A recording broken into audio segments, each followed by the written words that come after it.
तो हेलो दोस्तों, स्वागत है आपका अपने चैनल जियान ब्लॉग्स में। आज हम आपको झारखंड के एक अद्भुत स्थान ध्वजाधारी पहाड़ की यात्रा पर ले चलेंगे। ये पहाड़ न केवल अपनी प्राकृतिक सुंदरता के लिए बल्कि अपने धार्मिक और ऐतिहासिक महत्व के लिए भी जाना जाता है। तो आइए जानते हैं इस स्थान तक कैसे पहुंचा जा सकता है, इसका इतिहास क्या है, इसके विशेष पहलू क्या हैं और इसके बारे में कई और रोचक तथ्य। तो चलिए शुरू करते हैं। आज जियान का काफ़ी मन था यहाँ आने का, तो जियान और हम यहाँ पे दोनों आए हैं और इस पहाड़ को देखने करीब से और इसके ऊपर जाने का भी प्लान है हम लोगों का। तो चलिए शुरू करते हैं और देखते हैं कि हम लोग इस सफ़र को कैसे तय किया। तो ध्वजाधारी पहाड़ पहुंचने के लिए सबसे पहले आपको झारखंड के कोडरमा जिले आना होगा। कोडरमा रेलवे स्टेशन से यह पहाड़ करीब 25 किलोमीटर दूर है।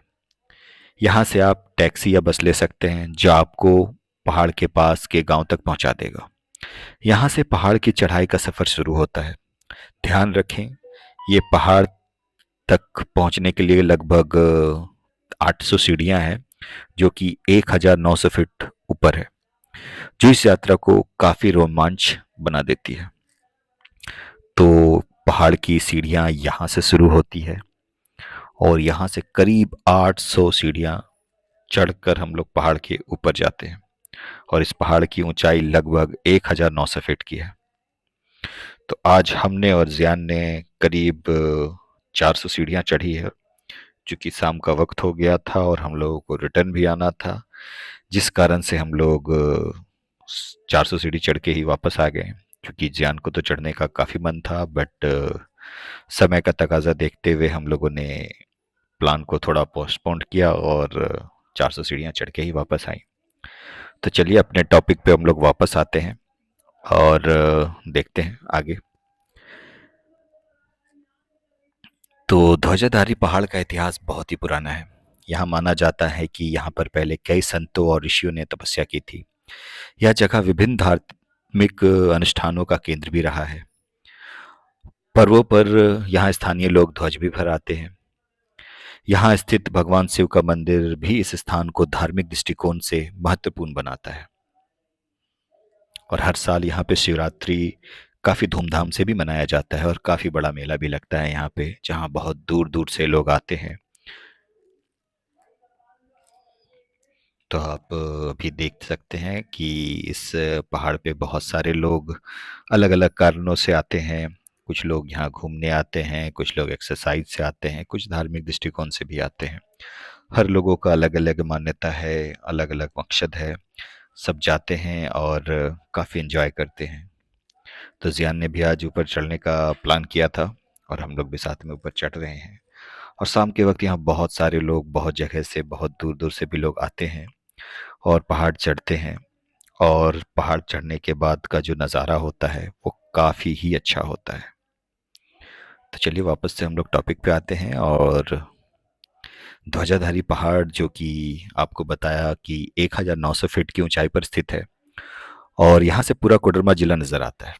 इसी पहाड़ी क्षेत्र में कई प्रकार के पेड़ पौधे भी हैं और जानवर भी पाए जाते हैं। यह पहाड़ जंगलों और चट्टानों से घिरा हुआ है, जो इसे ट्रैकिंग के लिए आदर्श बना देता है। इसके आसपास का क्षेत्र पर्यावरण प्रेमियों के लिए किसी जन्नत से कम नहीं। ध्वजाधारी पहाड़ का वैज्ञानिक दृष्टि से भी विशेष महत्व है। कोडरमा जिले वैसे तो माइका की खदानों के लिए मशहूर रहा है, लेकिन ध्वजाधारी पहाड़ के अपना एक अनूठा पारिस्थितिकीय संतुलन भी है। यहाँ की जैव विविधता भी इस क्षेत्र को पारिस्थितिकी को सुदृढ़ बनाती है। इसके आसपास के क्षेत्र कई प्रकार के दुर्लभ वनस्पति और जंगली जीवों से घिरा पड़ा है।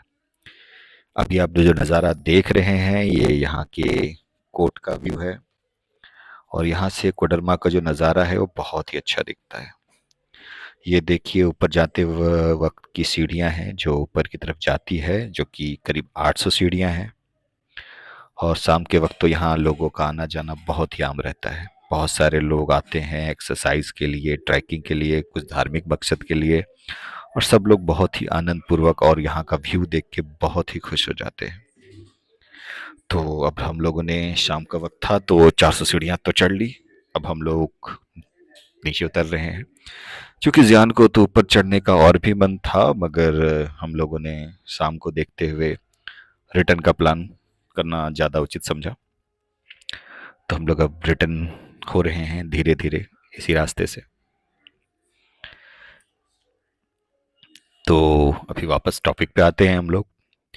तो ध्वजाधारी पहाड़ सिर्फ एक धार्मिक स्थल ही नहीं, बल्कि यह एक शांति और मानसिक संतुलन का भी स्थान रहा है।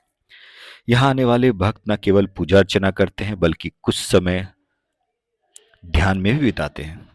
यह जगह आस्था और सांस्कृतिक का प्रतीक है, जहाँ पर किसी को शांति और संतोष का अनुभव होता है। यहाँ पहुंचकर इंसान को एक अद्भुत अनुभव भी मिलता है, जो उसे अपनी जड़ों से जोड़ता है। जैसा कि मैंने पहले बताया, ध्वजाधारी पहाड़ की ऊंचाई 1900 फीट की है और चोटी तक पहुंचने के लिए 800 सीढ़ियां चढ़नी पड़ती है। यह चढ़ाई थोड़ी कठिन जरूर है, लेकिन ऊपर पहुंचने के बाद जो नज़ारा मिलता है वो सारी थकान को दूर कर देता है। ध्वजाधारी के पास के गांवों के लोग भी बहुत ही मिलनसार और मेहमान नवाज हैं। यहाँ पर कई पारंपरिक पर्वों का आयोजन होता है, जिसमें दूर दूर से लोग आते हैं। इस क्षेत्र के लोग भी अभी अपनी पारंपरिक रीति रिवाज को सजाए हुए हैं। इसके अलावा यहाँ का पारंपरिक भोजन और यहाँ का वेशभूषा देखने लायक होता है। और हर साल यहाँ पे एक शिवरात्रि के दिन काफ़ी बड़ा आयोजन होता है, जिसमें बहुत दूर दूर से लोग आते हैं। मेला भी लगता है और काफ़ी भीड़ भाड़ होती है यहाँ पे, और बहुत धूमधाम से वे त्यौहार भी मनाया जाता है। तो दोस्तों, यह था हमारा सफ़र ध्वजाधारी पहाड़ का। अगर आप कभी झारखंड आएँ तो इस अद्भुत स्थल का यात्रा करना ना भूलें। यहाँ की प्राकृतिक, ऐतिहासिक और धार्मिक आस्था और सांस्कृतिक महत्व को आप अवश्य पसंद करेंगे। अगर आपको यह वीडियो पसंद आया तो लाइक और सब्सक्राइब करना ना भूलें, और ऐसे ही अद्भुत जगहों के बारे में जानने के लिए जुड़े रहे हमारे साथ ज्ञान ब्लॉग में। आपकी यात्रा तक। तो मिलते हैं अगले वीडियो में, तब तक के लिए धन्यवाद। तो अब हम लोग का जाने का